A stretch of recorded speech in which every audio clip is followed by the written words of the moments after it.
అన్ని కూడా చేస్తలేరు అని ప్రజల దగ్గర తీసుకున్న వాయిస్ను వాళ్ళ టీవీ ద్వారా సోషల్ మీడియా ద్వారా వినిపిస్తుంటే ఒక ఎస్టీ వ్యక్తిని రాత్రి 11 గంటలు పట్టుకొచ్చి 4:30 దాకా పోలీస్ స్టేషన్ నుంచి ఇప్పుడు సరెండర్ చేశారు. ఇది అన్యాయం, అక్రమం. పాలకుర్తి నియోజకవర్గంలో ఇప్పటికే 3 మీద అక్రమ కేసులు పెట్టడం, వాళ్ళు చేయబట్టి చనిపోవటం, ఎస్టీ ఒక యువకుడు కూడా చనిపోయాడు, సీనియర్ యువకుడు.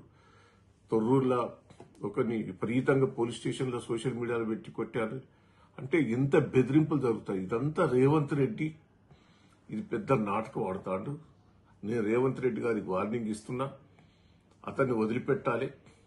ఇప్పుడు గతంలో టీఆర్ఎస్ పార్టీ మీద కూడా వ్యతిరేకంగా చాలా మంది టీవీలు సోషల్ మీడియాలో పెట్టారు.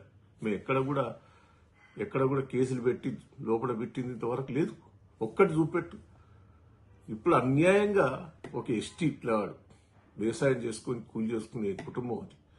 అసుంటి వ్యక్తిని తీసుకుపోయి రాత్రి 11 తీసుకుపోయి 4:30కు జనగం కోర్టులో సరెండర్ చేసి అతన్ని ఇలా జైలుకు పంపించి ఇది అన్యాయం, అక్రమం. దయచేసి నేను ప్రభుత్వాన్ని విమర్శించాలని కాదు, మీరు చేసే అరాచకాలు మీరు ప్రజల దృష్టికి తీసుకొస్తాను. నేను అసుంటి వ్యక్తి